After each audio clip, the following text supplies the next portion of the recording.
Hello and welcome to my studio. This is a day that I've been very excited about. Today's the first day in our series that I'm calling the Mentorship Program, and I have a young artist here with me today, Brooke Cormier, who's I'm a friend of her mom and dad's, and she's a very talented artist. She's just graduated from university, and she's decided she's going to spend a year and really give it a try to throw herself deep into art and her painting career, and I'm going to mentor her throughout the whole process. So Brooke, welcome to my studio.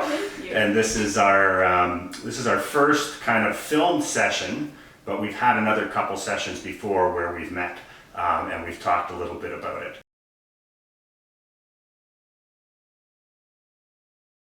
So let's first of all, can you bring up the first two paintings that you brought here for me? There's one. And there's the other one. Okay, so these are the two pieces, and what I asked Brooke to do before our first meeting was just to do two pieces on anything that she wanted to do. And so we have these cows here, and we have this beautiful nighttime scene with the light. And the one thing, and they're both really, really good paintings, I really like them. But the one thing that we talked about with Brooke last week was that you got a tendency to spend a long time on each painting. Yes. And use a tiny brush, and I can really relate to that because that's where I come from. So after looking at these two paintings, what we decided was that we try for the next week for Brooke to really speed up and push herself and paint much faster than she's used to, and also maybe experiment with some brushes that you're not used to using and paint with those. Mm-hmm. So I'm just going to put these aside for now, and you can tell me first of all, how did it feel kind of stepping outside of your comfort zone and trying to push yourself? How did you find that? Well, it was definitely challenging because I've never painted like 3 paintings or 6 paintings in one day. But I enjoyed it because it was something different, and I think that I could even still loosen up. I feel like I was still kind of like,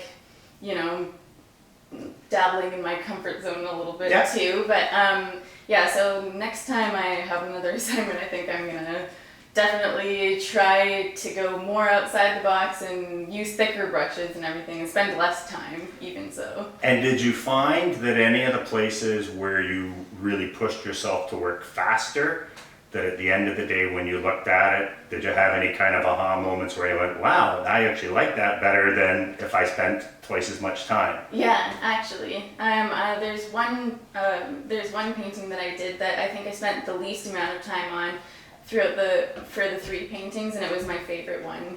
Okay, so let's bring up the 3 paintings. Okay, so the first day I decided to do black and white. Mm-hmm.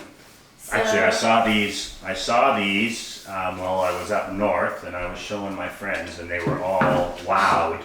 And I think, again, that's the one thing I'll just kind of put out there to people. You probably noticed it already.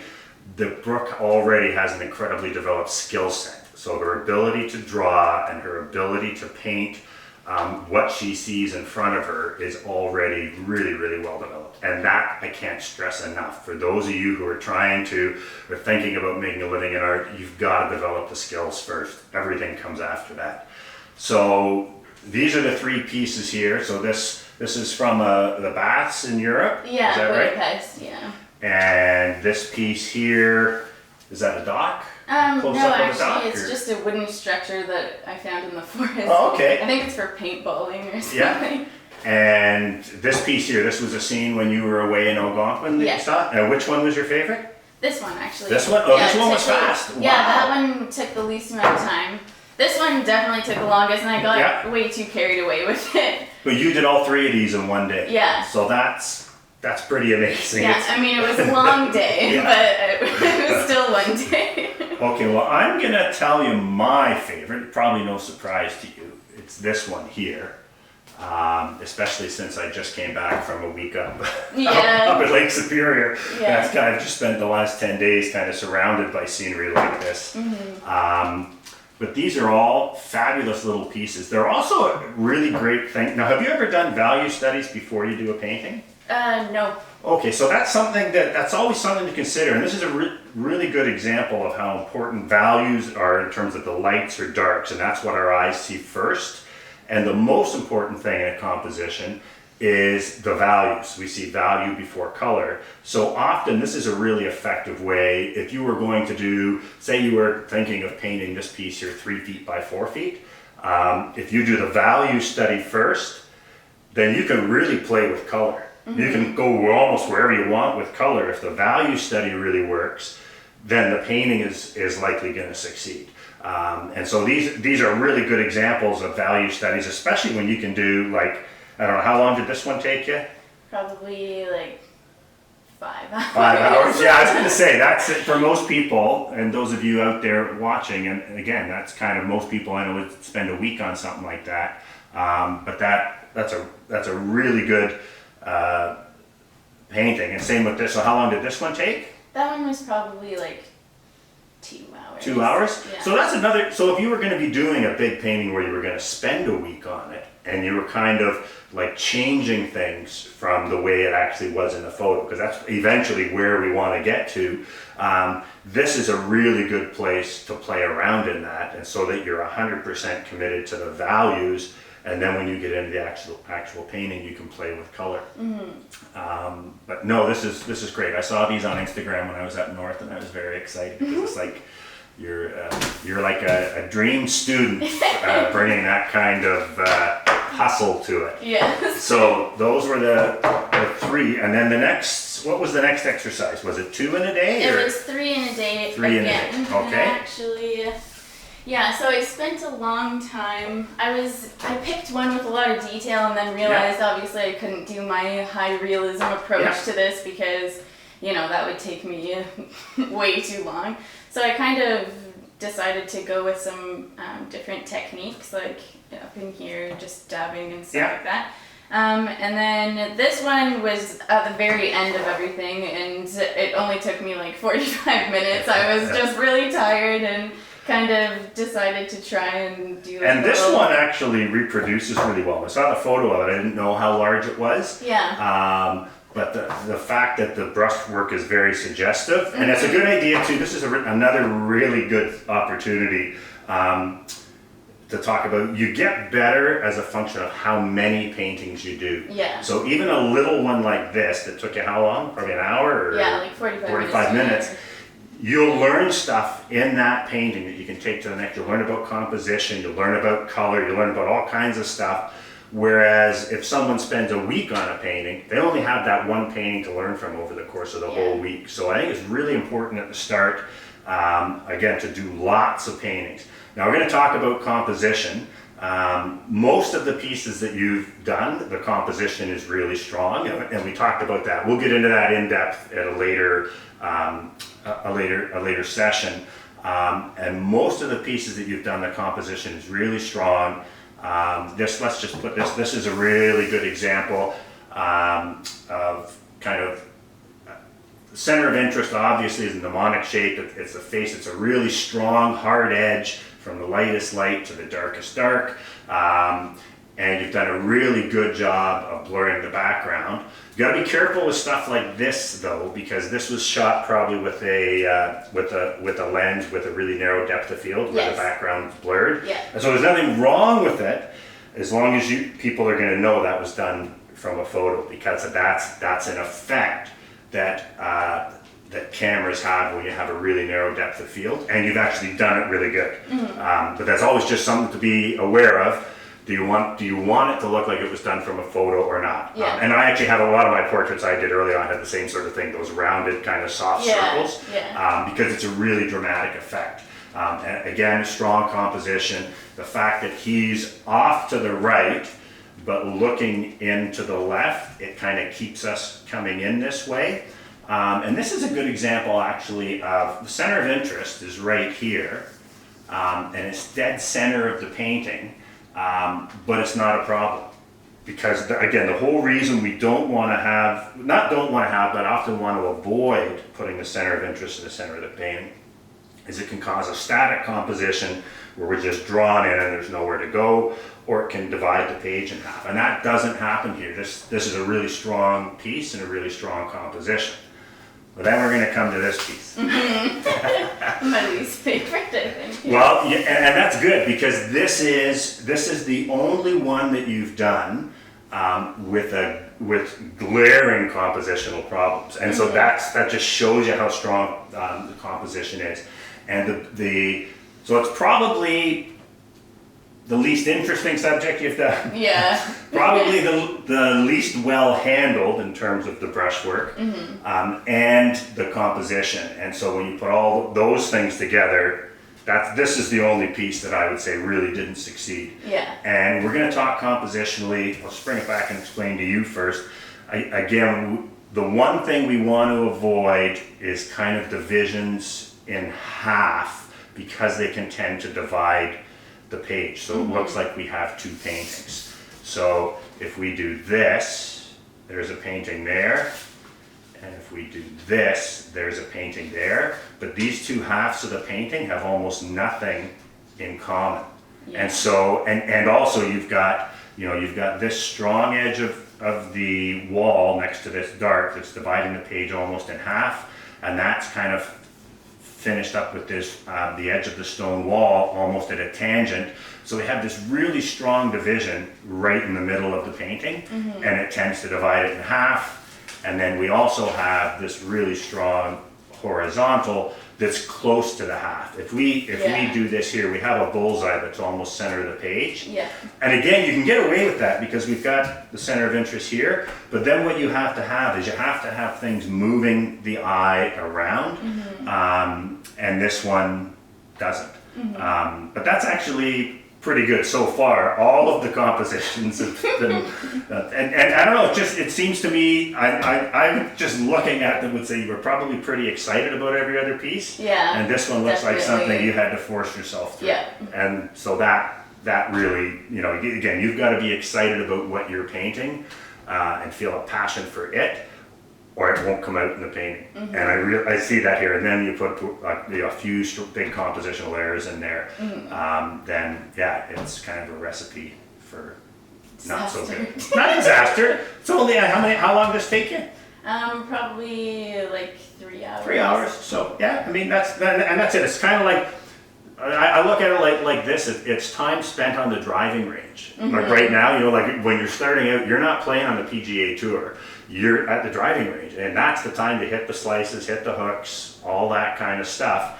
And you've got to make mistakes to get better. You've got to push yourself to get better. If you just stay in your comfort zone, you'll be painting the same thing the same way 30 years from now. Yeah. Okay, and what do you have? One more left, or Well, I have a couple more left? A couple more. Okay, well, this good. is the 6 paintings in one day. Oh, yes. I just put this all on one card here. Okay, so I'm going to, how are we going to do this here? You can take them off. Yeah, let's take them off. And what I was really excited, so these are all just painted on canvas paper. Yeah. So, and that's another thing. Are they dry? They're acrylic, right? Yeah, Okay. they're dry. When you're kind of in learning mode and you're painting lots of paintings, you don't want to get into a situation where every painting is precious. And if you're spending $10 or $15 a canvas, then every one is precious. And when you're painting on this canvas paper, like I don't know, how much did all of this canvas paper together cost? Like close to nothing. Close to nothing. So then you can really be expressive and take chances. And again, you're not worried about, oh gee, I can't afford to blow this. So these, I'm going to put them under here one at a time, and we'll also put these up on the screen. I think I can actually, if I put them on the table here where I've got the camera focused, we can actually see them maybe all at the same time, or pretty close to it. On the board, they were just a little too far away from each other. So these are 6 little jewels. I saw these on Instagram and I was so excited. And again, I was showing the other artists and they were kind of blown away. You did all these in one day. Yes. Right? So, and every one of these is a strong composition. So, and we talked, and I gave you some of the compositional plans and ideas. And so were you thinking about that through all of them? And again, I could go on 15 minutes for each one and we just don't have time for that. But this is a really, really nice little grouping of paintings. And I hope you people out there are impressed because I am.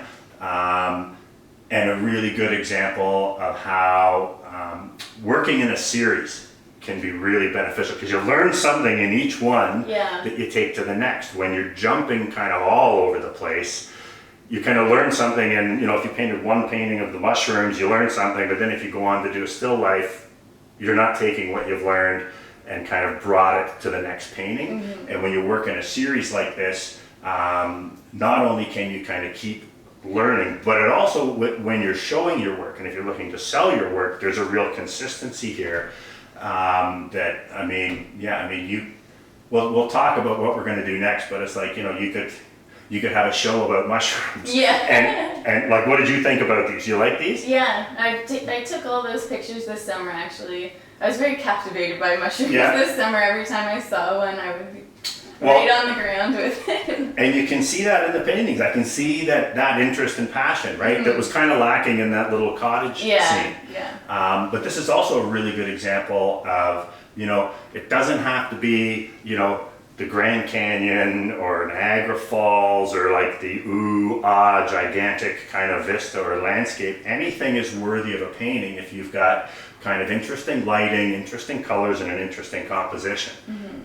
So these turned out really, really well. And I just want to mention, are all of these for sale? Everything you've done, or is it the one of is that your boyfriend, the portrait, or is that for sale? It's for sale. You're a girl after my own heart.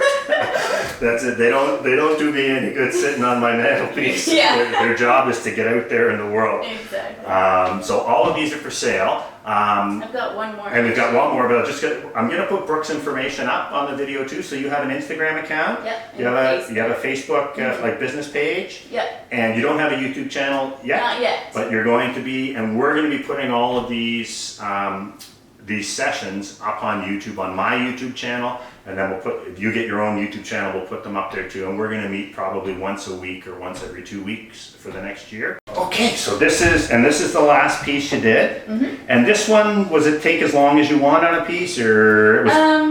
It became, I was having a good time doing the water in it because it was going smoothly and I was kind of getting a hang of it and enjoying it. But then when it came down to painting the canoes, I started getting back into my old ways, I think, and going really on high detail. Yeah. So I spent around 3 days on this one. Okay.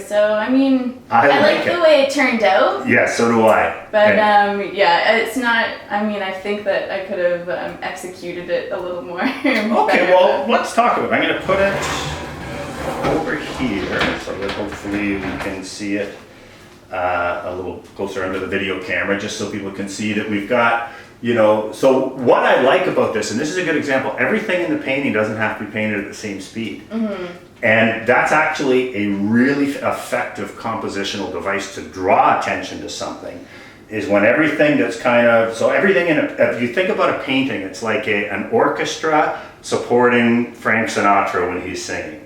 And so we don't want Gene Krupa doing a drum solo and, someone else doing a guitar solo while he's singing. So everything is a supporting cast for the main player. And that actually is what's going on here. And so this is a really good example of showing how effective it can be to suggest the things that are not as important, but that really give the mood and the feeling of it. So we've also used gradation as an actual compositional plan, where we go from almost monochromatic and very little detail and very much in the grays into more detail, more darks, and then when we get down here, extreme amount of detail as well as color, really. This is, so everything draws your eye down here to these two boats. And again, the fact that they were rendered with much more attention to detail, that also is a gradation that happened that draws our eyes in. So yeah, I really like this piece. But so sometimes it's okay to do that. Yeah. When it's the main player that you're focusing on, then often that is where you want to spend the most time and draw the most attention and the most detail. This actually has this area up here, kind of a very Robert Bateman-ish feel, which is good. I know a lot of people dump on Bateman because he was so successful, but he's a brilliant painter, brilliant compositions, and he was very effective at doing this, at having these backgrounds just supporting casts. And for him, it would be the animal that was kind of the main player, that everything's job was just to support that. But yeah, I think this piece turned out really nice. Let me just look at it up a little closer. And yeah, you've done a really good job back in here of so atmospheric perspective, which is normally when we look at something, it's like looking through milky glass. Even on a clear day, the farther away things get, the lighter they get, the bluer they get, and the softer their edges. But we still see some color, and I love the way you've done that here, that these far trees, there's probably just a hint of green in the grays that I can see, but as it comes towards us, the greens just become a little bit more green, a little bit more, and again, it really has that, I know what kind of a day that is. That's a misty day, and that's exactly how it looks. So yeah, you've done a really good job of that. Thank you. Okay, so your final thoughts on this whole kind of working fast in this whole last kind, I guess it was about 10 days? Yeah. Approximately. What did you like about it, and what did you not like about it? I liked that I was challenging myself, and that because usually it would take me like a week to complete a painting. Yeah. And this was I felt accomplished after I would finish so many in one day. So I really liked that, and I liked that it was just. But what I didn't like about it was that I feel like I didn't complete the task as much as I would like to, because I think I didn't loosen up as much as I would have liked to. So I think next time I'm going to try and loosen up a little bit more. Okay, well, use thicker brushes or well, and that's good, because that's when we talk about what the challenges I'm going to give you after today. That's really going to do that. But also remember, it's a process too, right? And so just pushing yourself to what you've done has been really good. And I think you're starting to see too that, taking longer doesn't necessarily mean it's going to be better, right? In some ways, and actually in many ways for me, the pieces that turn out that are just the ooh-ah pieces are the ones that went the fastest. The ones that I have to labor over the most just seem to lose a little bit of the freshness. Okay, so I'm just going to move this out of the way while we talk. Okay, so what I'd like you to, so I'm glad you talked about that, about stepping outside of your comfort zone. And just for the people that are watching this, just going to touch briefly on the difference between process and product. And we've already talked about that. So there's two modes that we paint in when we're painting. One is called process and one is called product. And most artists aren't even aware of the fact that there's two and which one they're in. So the easiest way that I can describe it is when you're in product mode, you're using just all the skills, concepts, techniques, and subject matter that you're competent and confident in, and the paintings are almost always going to come out to whatever your highest level of painting is, they'll come out to that. And so if they're always turning out, then you can push yourself a little more. So you had actually a really high success rate there. You had one that was kind of not so good. But I'm glad you recognized, you can push yourself a little more. Because so in product mode, because you're only sticking with the things you're going to do well, but you're never going to grow. And we all know people like that they were producing moderately competent paintings 20 years ago, and they've just stuck with that, and 20 years later they're producing moderately competent paintings that look the same, and that's not what we want. And so the other mode that we paint in is called process mode. And in process mode, the first thing we do is we give permission for the painting to fail. It's not about what the finished painting is going to look like. It's about trying new things. It's about playing the what if game. What if I painted a painting with big brushes and painted it small? So this one here, I'd say that was pure process mode for you, because you have no idea what you're doing. You're flying by the seat of your pants. And then what happens in there is, because you've got a really good sense of composition, and we've already talked a lot about composition, even if you kind of blow some aspects of it, if it's a strong composition, it'll still work out fairly well.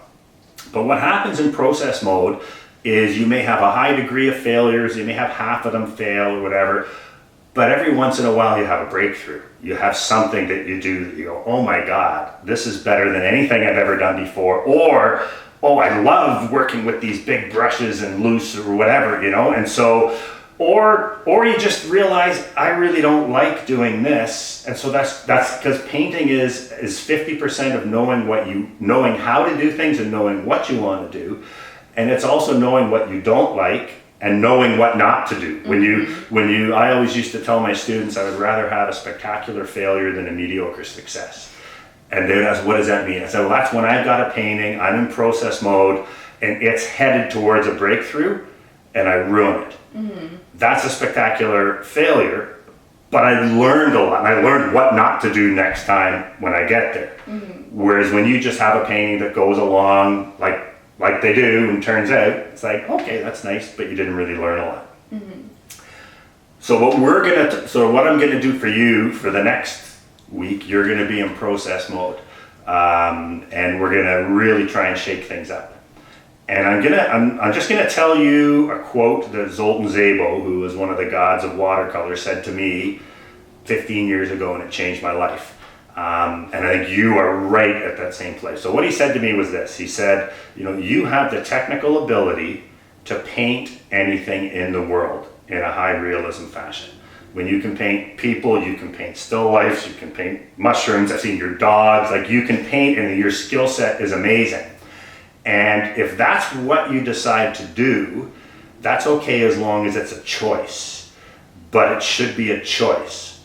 And here's what he said to me. He said, wouldn't it be great if you could create on canvas your own world that didn't look like anyone else's world? That was uniquely, this is a Brooke Cormier. And wouldn't it be sad if we never got to see it because you never even thought to look for it?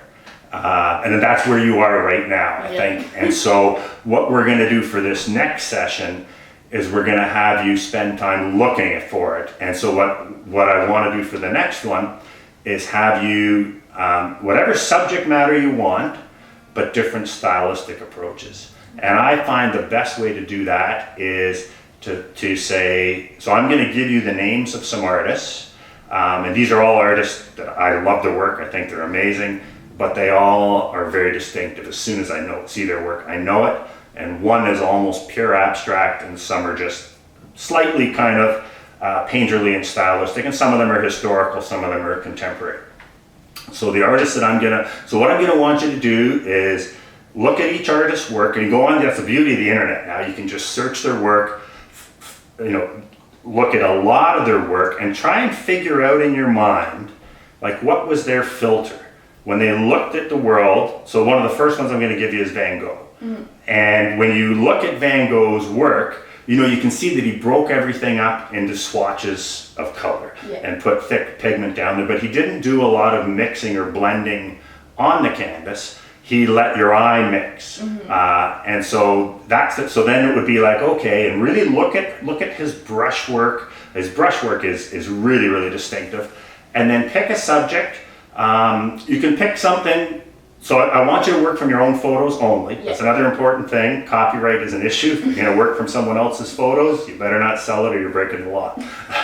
So I want you to work from your own photos, and you can either pick a similar subject, or you can do something radically different. You can look at Van Gogh's portrait of Dr. Gachet and say, I'm going to paint a still life, but kind of using the same sort of filter. Try and figure out in your mind, what is it he's doing from reality to get to where he is. So Van Gogh is the first one. And then because I just came back from Lake Superior Park and painting Worthy Group of Seven, was Tom Thompson is going to be out of them. So those, and I'm thinking that little black and white sketch that you did from Algonquin, you might want to take that and try and paint that scene. Yeah. Imagine the way that Tom Thompson would paint that, because that In would color. be in color, Yeah. in color, and be expressive with the color. But because you've got such a great value sketch there, you can go wherever you want with the colors and it'll still work. Yeah. So those are the two historical ones. Then we get to my favorite painter in the world right now, who is Brian Rutenberg, who's an abstract painter, which people would probably find very surprising to find that. But he's a brilliant abstract painter, and he actually has skill set kind of coming out the wazoo. He paints abstracts because he chooses to. If you go on and look at his work and look at his drawings, he's like an amazing draftsman. He studied art his whole life, and his abstracts take my breath away. And there at so he actually says he paints the landscape, but very abstracted. And so once you see that, you go, yeah, I can sort of see it in there. Okay. So that's kind of on the other extreme. And then there's a woman by the name of Larissa Ocon. She's from I think she's down the Arizona area, and she kind of stylizes the landscape a little bit, but not nearly as far. And I'd like you to look at her work, and then again try and figure out what is it. She breaks the world up into shapes, and it's slightly wonky. So that's the thing when you try to draw. So here's some advice too for when you're going kind of more abstracted. When you kind of change the shapes of things, you have to be consistent in the way that you change the shapes of everything, so that it's apparent you did it on purpose, so that it doesn't look like you just buggered up the hand or that it was poorly drawn or whatever. So when you're going to start kind of stretching shapes or whatever, look at how the people that do that do it consistently within the whole painting. And then the last fellow that I'm going to want you to look at is Marshall Noyce. And he really simplifies the landscape into broad areas of color, but it's very recognizable as landscape. And his work, again, as soon as you see it, you'll recognize it. So we'll put those names up so that the rest of you can see them. But yeah, so that's going to be your task. Great. Is to, I think I gave you 5 names or 5 names, is to try and do a piece.